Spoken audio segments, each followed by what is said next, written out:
Buenos días a todos.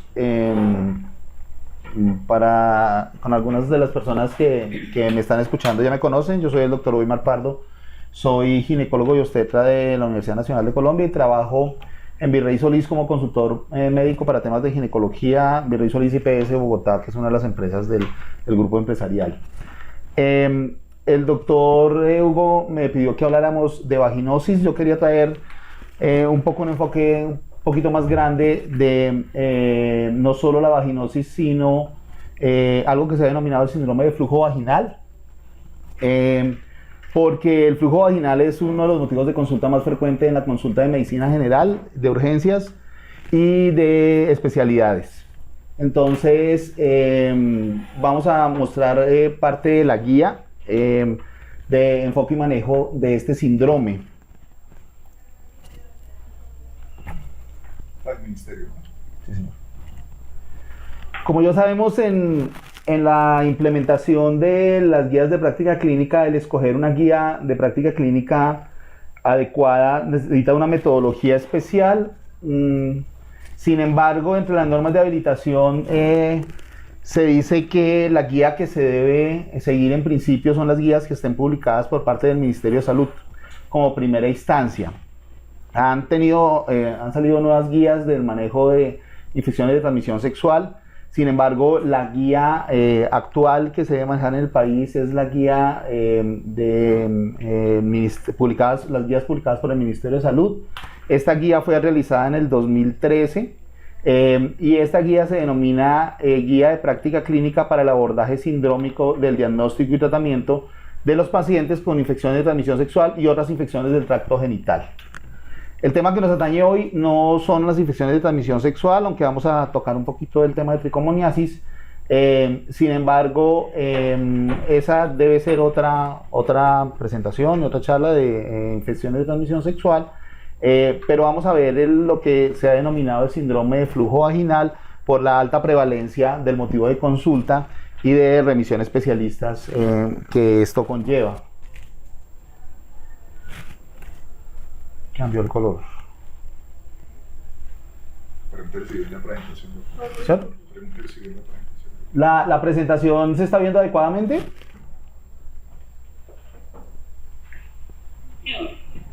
¿Señora? Ah, perfecto, muchas gracias. Cualquier alteración en la presentación, por favor, nos avisan. Muchas gracias. Entonces, los síntomas vaginales o la secreción vaginal anormal son el motivo de consulta más frecuente en ginecología. La mayoría de pacientes presentan una alteración evidente de la homeostasis vaginal relacionada con un proceso infeccioso. No obstante, la gran mayoría de estas infecciones no corresponden a infecciones de transmisión sexual. La mayoría de pacientes vienen con una preocupación grande cuando denotan un flujo, y más si ese flujo es crónico, pensando de que la culpa la tiene el esposo siempre. Y entonces lo que nos toca pensar a todos es que primero, la gran mayoría de estas enfermedades que producen flujo vaginal no son de transmisión sexual, y segundo, hay algunas otras causas de flujo vaginal que no son infecciones. Y nosotros lo que hacemos es un mal enfoque de la paciente, perpetuamos su infección y le damos múltiples tratamientos que terminan causando efectos secundarios en esas pacientes. Entonces, lo primero que tenemos que pensar es que no todo flujo vaginal es infeccioso. Y si es infeccioso, la gran mayoría no es de transmisión sexual. En las mujeres en edad reproductiva, la secreción vaginal normal se caracteriza por ser inodora, clara y viscosa, y con un pH ácido menor de 4,5 y ausencia de neutrófilos. Básicamente está constituido por muchas bacterias, principalmente por lactobacillus, que son los que le dan el carácter ácido al pH de la vagina. Pero sin embargo es frecuente encontrar Gardnerella vaginalis, Streptococcus del grupo B y Candida albicans sin que se produzca sintomatología vaginal. O sea, pueden estar presentes en un cultivo microbiológico sin que produzcan flujo vaginal anormal. La vagina es por lo general resistente a las infecciones por dos razones: la acidez marcada y un epitelio protector grueso. Y la flora vaginal desempeña una función decisiva en la defensa vaginal al mantenerse el pH ácido normal de la vagina a través de la producción de ácido láctico por los lactobacilos.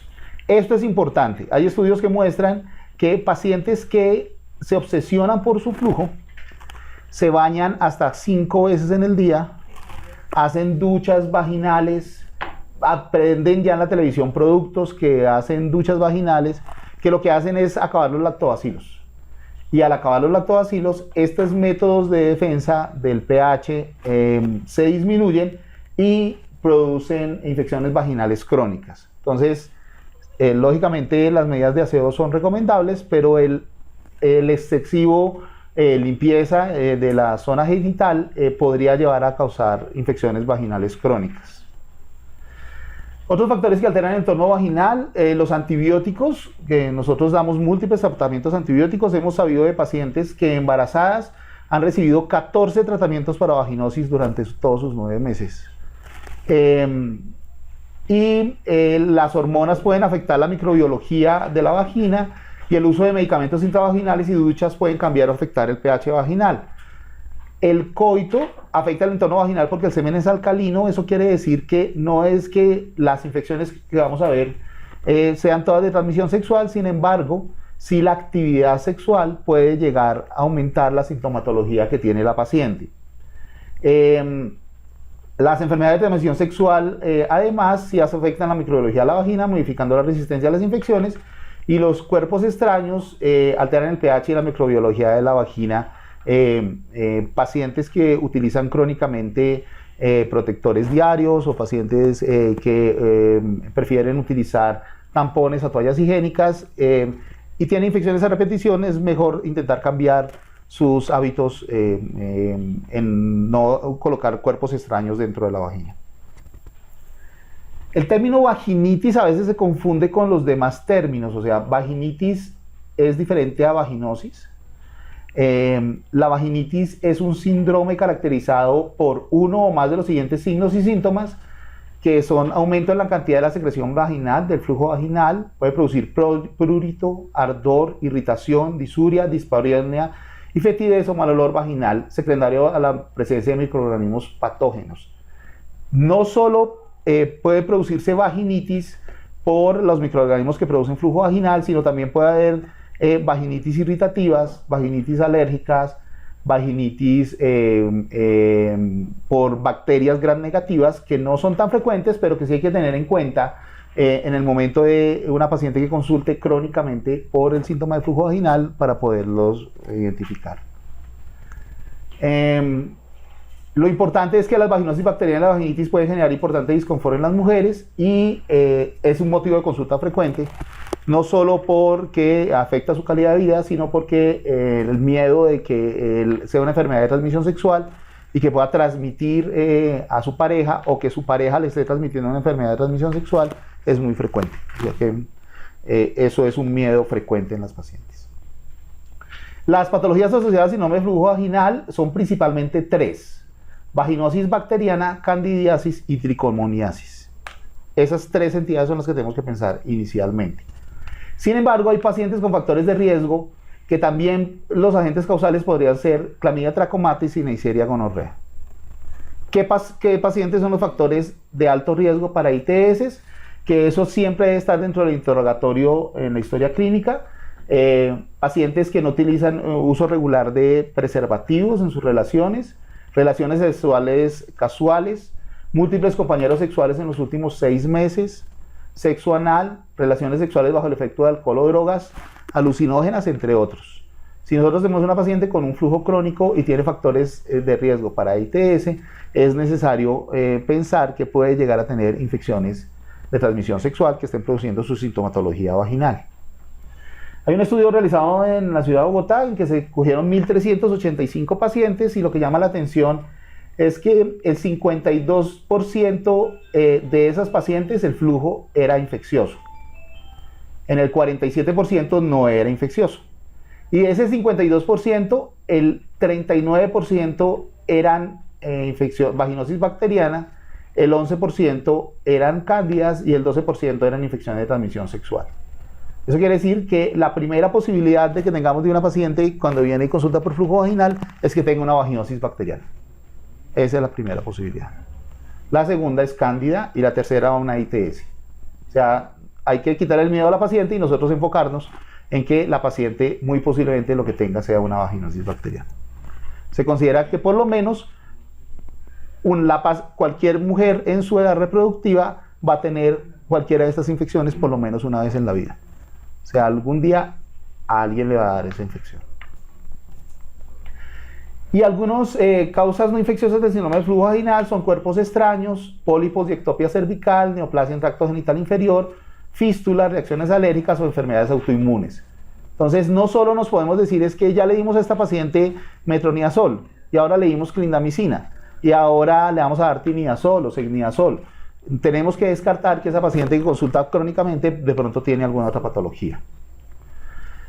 La valoración de estas pacientes debe ser en un área individual, privada, en un ambiente totalmente confidencial. Hay que utilizar un lenguaje sencillo, neutro y sin hacer juicios de valor, que a veces nosotros como profesionales de la salud cometemos ese error de síntomas genitales femeninos o infecciones de transmisión sexual. Las tratamos o jocosamente o con falta de respeto hacia la paciente, y ese es un tema muy sensible para las pacientes. Entonces hay que ser lo más respetuoso posible, no emitir juicios de valor acerca de las pacientes y ser lo más objetivo posible al tratar estas pacientes.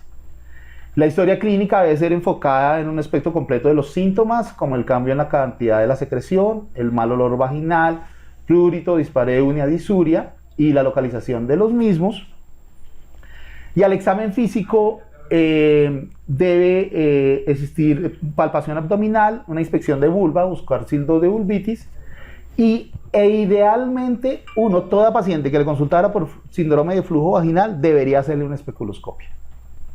Entonces eso es importante que sepamos si podemos disponer o no de especuloscopios en todos los consultorios, si tenemos el entrenamiento o no para revisar cómo realizar una especuloscopia.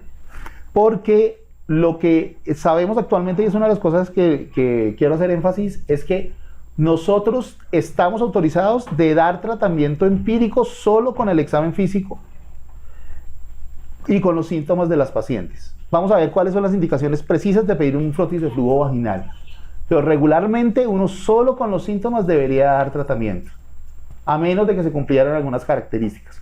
Entonces sí es importante lo de los espéculos, mirar a ver si hay consecución en cada unidad de espéculos y si tenemos la experiencia suficiente para hacer especuloscopias y reconocer los flujos patológicos para poder dar un tratamiento adecuado a los pacientes.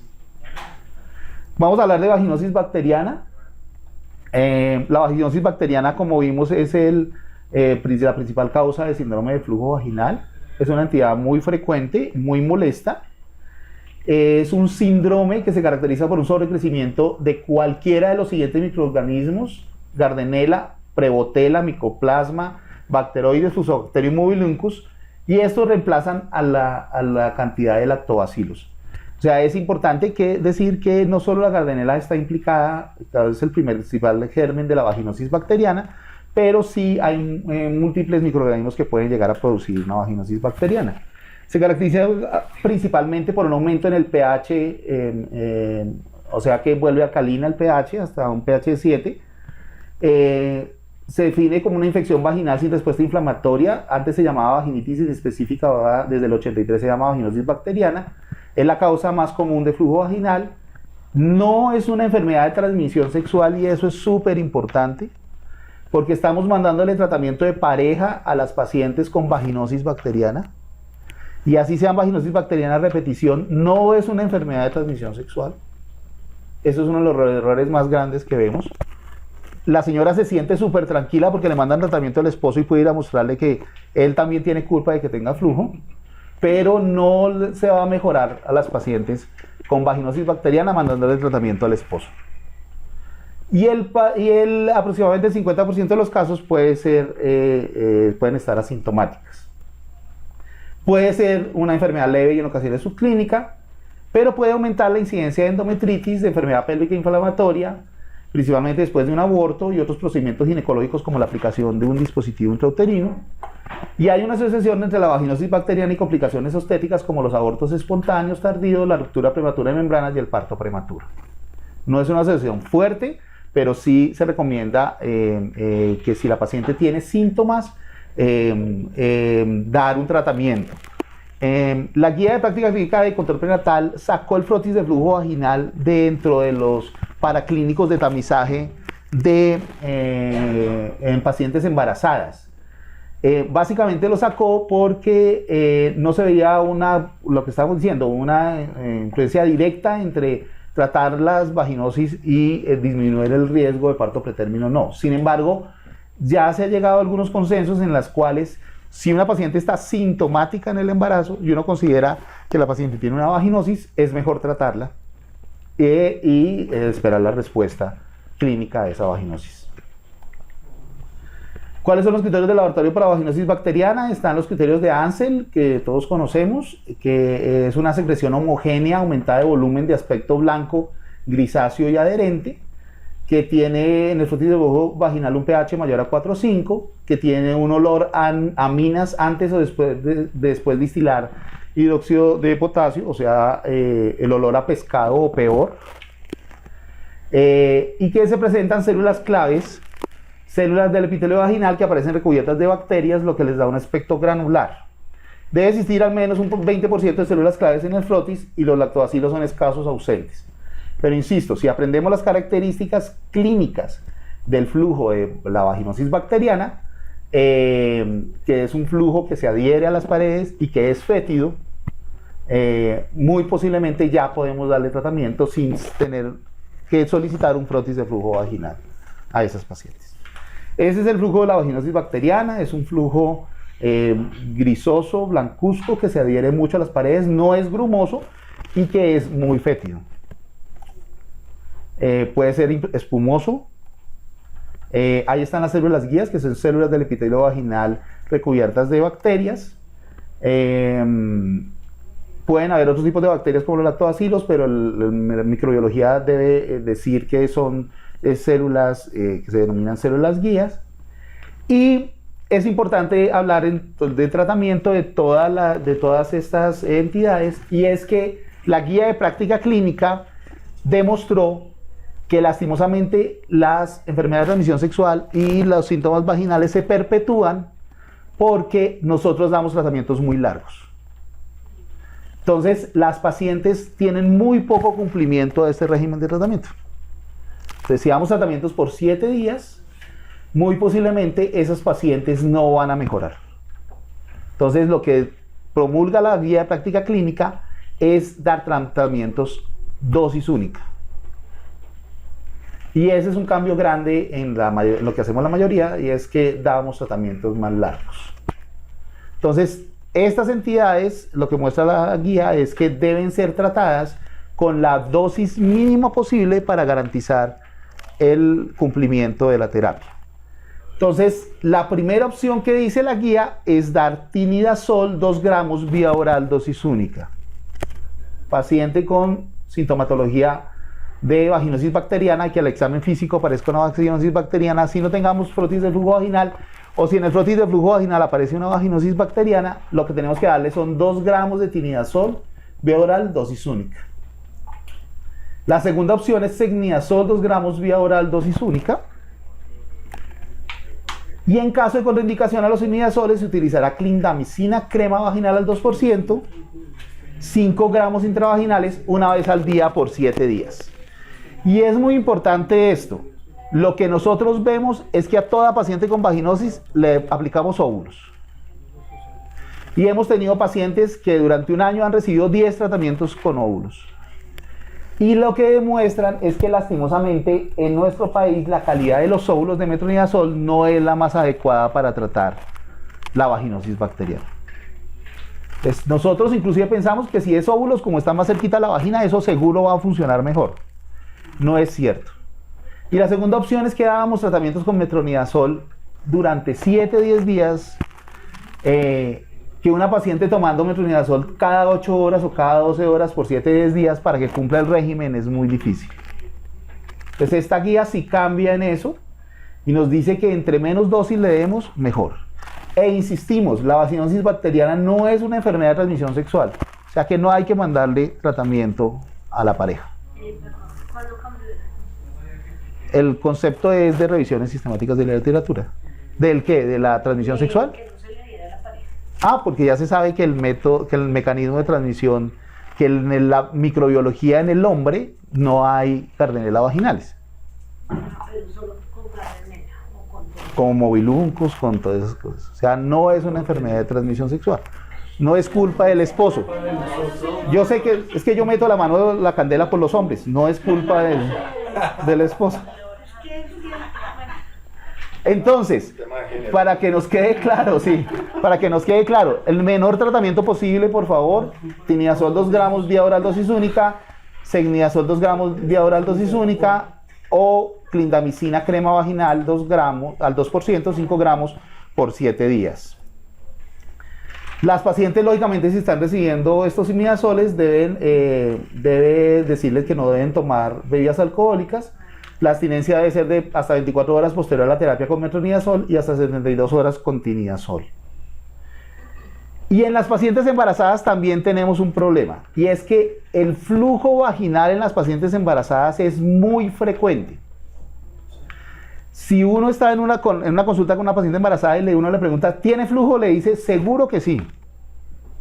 Lo importante es que ese flujo tenga características patológicas. Que la paciente diga que es un flujo fétido o que tiene sintomatología como prurito o disuria. En ese momento nos obliga a esa paciente a hacerle un examen genital, principalmente, ojalá una especuloscopia que verifique cuáles son las características de ese flujo para darle un tratamiento. Pero no hay que cada vez que la paciente vaya a urgencias porque tiene dolor bajito, considerar que la paciente tiene una vaginosis bacteriana y formularle metronidazol. Porque les contaba, tenemos una paciente con 14 tratamientos de metronidazol durante sus 9 meses. O sea, eso quiere decir que no todo flujo vaginal, produce dolor pélvico. Y que el flujo vaginal como tal produce un disconfort grande, pero en las pacientes embarazadas hay que confirmar mediante el examen físico si de verdad tiene características de vaginosis bacteriana. En los estudios y la guía muestra que lastimosamente los tratamientos ultracortos, así como las infecciones de vías urinarias en embarazo, no sirven. Nos toca ser un poco más insistente en el tratamiento. Y en las pacientes embarazadas, sí, la primera opción es metronidazol 500 miligramos cada 12 horas por 7 días. Y la segunda opción es clindamicina 300 miligramos cada 12 horas por 7 días. Es importante mostrar además que el metronidazol no es teratogénico. O sea que se puede dar en cualquier trimestre del embarazo. Entonces, en las pacientes embarazadas no hay que dar tratamientos ultracortos. Ahí sí nos toca darle metronidazol oral. Pero tampoco hay que enviarle óvulos, que es lo que vemos en todas las pacientes embarazadas. Paciente con embarazo de 8 semanas que tiene vomitadera, pero el problema es que no puede, que le damos metronidazol, no, entonces démosle óvulos porque no le mejoran, no. En ese momento nos tocaría darle clindamicina, pero lo ideal es darle metronidazol, sin miedo de que vaya a producir algún tipo de malformación. No se recomienda el tratamiento del compañero sexual de la paciente con vaginosis bacteriana. Y vaginosis bacteriana recurrente, que es la que se define como tener más de 4 episodios comprobados microbiológicamente de una vaginosis bacteriana al año. La señora que consulta varias veces, que durante su primera consulta consideraron que era una vaginosis bacteriana, le dieron tratamiento, pero volvió, le pedimos un frotis de flujo vaginal y sale vaginosis bacteriana. Le damos tratamiento y le hacemos una citología porque le tocaba la citología al año, le vuelve a salir vaginosis bacteriana. Esa paciente que es recurrente, esa es la única indicación de utilizar óvulos de metronidazol. Y la recomendación es utilizar un óvulo de metronidazol 2 veces por semana por 4 meses.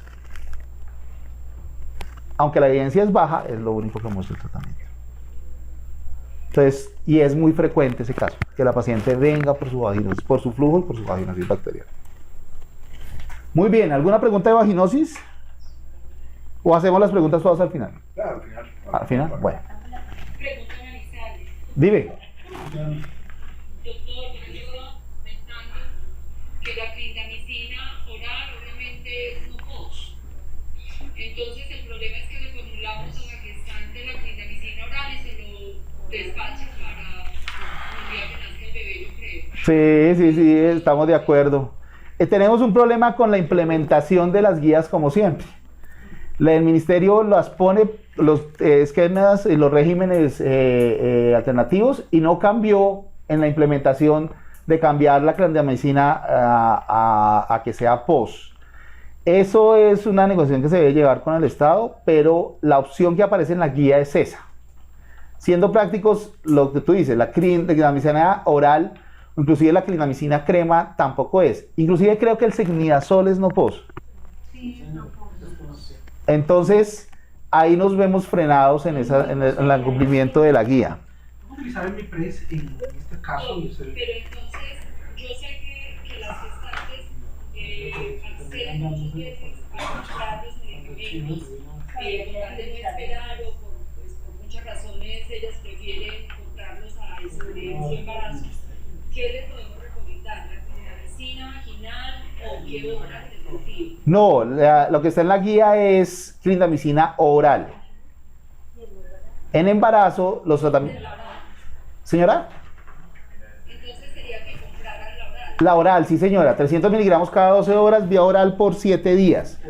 En embarazo, esa es la segunda opción, sí, porque en embarazo, lastimosamente, los tratamientos vaginales han mostrado que no tienen tan alta efectividad y que la recurrencia puede ser mayor. Entonces, en tratamiento, la clindamicina oral en pacientes embarazadas. Muchas gracias. Bueno, candidiasis. Candidiasis. La vaginitis por cándida es una entidad muy frecuente. Yo a veces digo que si el flujo huele feo, muy posiblemente es una vaginosis. Si el flujo pica mucho y produce irritación, es una cándida. Y eso es lo que tenemos que pensar en la clínica, cada uno, cuando vayamos a formular los pacientes. La agente causal del 90% de los casos es Candida albicans, aunque puede haber otros tipos de cándida que pueden producirse y que pueden llegar a prolongar los síntomas de la paciente. Y el 10% al 20% de las mujeres en edad reproductiva pueden ser colonizadas por cándida. Se considera una cándida complicada si la paciente está embarazada, si la paciente tiene síntomas severos irritativos, si la paciente tiene más de 4 episodios por año, o sea, es recurrente, o tiene cándidas diferentes albicans en cultivos de paramicosis, o huésped con hiperestrogenismo, diabetes mellitus o inmunodeficiencia. Esas son candidiasis complicadas. Y la recurrente es la que dijimos que tiene más o menos 4 episodios al año, sintomáticos y documentados. El de cándida vulvovaginal con resolución parcial de síntomas entre los episodios, y puede llegar a tener una recurrencia del 5% en las mujeres en edad reproductiva. Las pruebas de laboratorio para el diagnóstico de la candidiasis, ya decimos que pues, el diagnóstico se puede hacer clínicamente cuando vemos irritación vulvar importante y cuando vemos que la paciente tiene un flujo grumoso abundante. Se ven las levaduras o los pseudodufas en preparación de fresco. Y en tinción de gran se encuentran levaduras o pseudodifas hasta un 65% de especificidad de las veces de los laboratorios. Hay cultivos para cándida y se deben enviar cuando la paciente tiene una candidiasis recurrente para saber si es una cándida no albicans para cambiar el tratamiento. Y debe tenerse en cuenta que el diagnóstico es primariamente clínico como para las otras infecciones. Este es el flujo de la cándida, que es un flujo grumoso, no fétido y que produce mucho prurito. O sea, que produce una gran irritación. Esas son las cifas. Y esa es una vulvitis clara por candidiasis, en que el flujo se ve grumoso, abundante, que puede llegar hasta tener una candidiasis perineal muy, muy importante en las pacientes. Como ya dijimos, el tratamiento, lo que dice la guía es tratar de utilizar la menos dosis posible. Entonces se debe utilizar fluconazol 150 miligramos vía oral, dosis única. en pacientes no embarazadas. Y la segunda opción es clotrimazol 500 miligramos vaginal, dosis única. Ese es no poso. El clotrimazol 500 miligramos vaginal, dosis única. Entonces, lo ideal que dice la guía es dar un solo tratamiento para que se cumpla el régimen. Y en la paciente embarazada, ahí sí, el tratamiento es vaginal. Entonces, en las pacientes embarazadas, sí, la candidiasis se maneja con tabletas vaginales, con óvulos. Es una tableta vaginal de 100 miligramos por 7 días. Y la segunda opción es terconazol, crema vaginal, 5 gramos intravaginales por 7 días, que ese es no poso. Entonces, en las embarazadas sí utilizar tabletas vaginales. Volvemos a decir, la candidiasis tampoco es una enfermedad de transmisión sexual.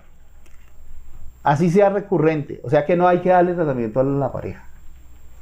No se recomienda. En pacientes con candidiasis vaginal o recurrente o persistente, lo que considera la guía es clotrimazol crema 1 gramo una vez al mes por 6 meses. O la segunda opción, usar fluconazol 150 miligramos vía oral semanal por 6 meses. Y hay que tener en cuenta, con el fluconazol, y acuérdense que es hepatotóxico.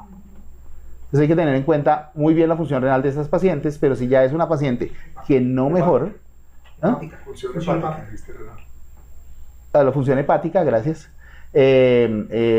Porque el fluconazol en esas pacientes está indicado, pero ser tratamientos tan largos puede llegar a producir una disfunción hepática importante. Semanal. ¿Sí? Y hablemos de tricomoniasis. La tricomoniasis también es la tercera causa de producir síndrome de flujo vaginal. Y es un síndrome que tiene como agente causal a la tricomona vaginalis, que es un protozoo flagelado que puede ubicarse en la vagina, uretra y glándulas parouretrales. Y la infección del tracto urinario como único sitio de infección se da un porcentaje cercano al 5%. En los hombres generalmente la infección es en la uretra y esta sí es una enfermedad de transmisión sexual, la tricomoniasis. ¿Qué pruebas de laboratorio se utilizan? Pues las pruebas es más difícil evidenciar clínicamente que uno tiene una tricomoniasis, porque no es tan frecuente ver el cervix en fresa como lo describen regularmente. Uno regularmente sospecha tricomona cuando la paciente no ha mejorado de sus flujos o cuando es una paciente, como vimos, con factores de riesgos para ITS. Se puede hacer observación directa del microorganismo en fresco, el fletis de flujo vaginal. Hay medios de cultivos y hay clasificación de ácidos nucleicos para el diagnóstico del flujo. Es un flujo espumoso, abundante, fétido, que puede ser muy inespecífico. Entonces, la paciente uno debe sospechar que tiene tricomoniasis si tiene otras enfermedades de transmisión sexual o si le pidió un frotis de flujo vaginal y le aparece tricomoniasis. Si a la paciente le aparece una tricomoniasis, es muy importante descartar otras enfermedades de transmisión sexual. O sea, acuérdense que cualquier persona que tenga una enfermedad, una ITS, es importante descartarle, pedirle laboratorios para descartarle SIDA, hepatitis B, clamidia, sífilis. ¿No hay nada característico para la clínica? No, clínicamente es un flujo que es espumoso, fétido, abundante, que no es tan específico, no es tan adherente como la vaginosis bacteriana y no es tan frecuente como la vaginosis bacteriana. Entonces, por eso una vez lo que lo descubre es con los frotis que pide después de una paciente que no se ha mejorado. La primera opción es tinidazol 2 gramos vía oral, dosis única. La segunda opción es metronidazol 2 gramos vía oral, dosis única. Los pacientes deben ser aconsejados de evitar el consumo de alcohol durante el tratamiento con metronidazol o tinidazol. Y en pacientes embarazadas, la primera opción es metronidazol 2 gramos vía oral, dosis única. Y la segunda opción, tinidazol 2 gramos vía oral, dosis única. En mujeres en lactancia se debe aconsejar suspender temporalmente la lactancia hasta 24 horas posterior a la dosis de la última dosis de metronidazol. Entonces, pacientes también cuando están lactando, si uno le da imidazoles, deberían suspender la lactancia por lo menos 3 días posterior a la última dosis, porque si hay paso por leche materna. Y para el compañero sexual, nosotros no tenemos política de formularle directamente el tratamiento, pero sí hay que aconsejarle que por favor vaya al médico para decirle que su pareja tiene una enfermedad de transmisión sexual. Si pertenece a nuestra EPS, darle una cita con nosotros para que nosotros le expliquemos cuál es la situación y darle tratamiento. El tratamiento es tinidazol 2 gramos vía oral, dosis única, y la segunda opción de tratamiento es simultáneo con metronidazol 2 gramos vía oral, dosis única.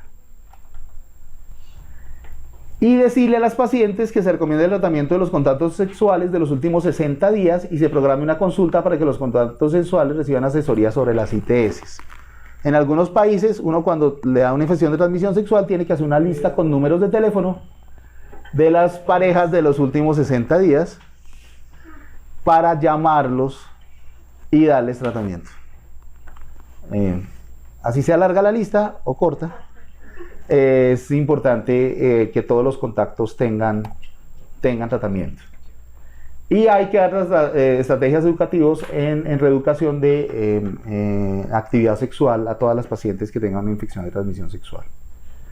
Entonces, ya para acabar, el frotis del flujo vaginal queda limitado a solicitarlo cuando usted tiene una sospecha de que la paciente tiene una tricomona vaginalis, cuando la paciente solicita por angustia de que ella quiere descartar una infección de transmisión sexual de su flujo. Entonces la única forma es poder pedirle un frotis de flujo vaginal. Las pacientes con población de alto riesgo para enfermedad de transmisión sexual, o si la paciente no tuvo respuesta al tratamiento previo, nosotros le dimos tratamiento y no le mejoró, ahí es cuando está indicado el frotis. O cuando la paciente en las 3 primeras semanas posteriores a la inserción de un dispositivo intrauterino se le debe solicitar un frotis de tubo vaginal. ¿Cuándo deberíamos enviar a las pacientes a ginecología por flujo vaginal? Cuando tienen vaginitis o vaginosis a repetición persistentes o crónicas, o con sintomatología genital severa en casos de vaginitis complicadas. Sin embargo, se puede iniciar manejo desde medicina general. Si la paciente no mejora, enviarla a ginecología.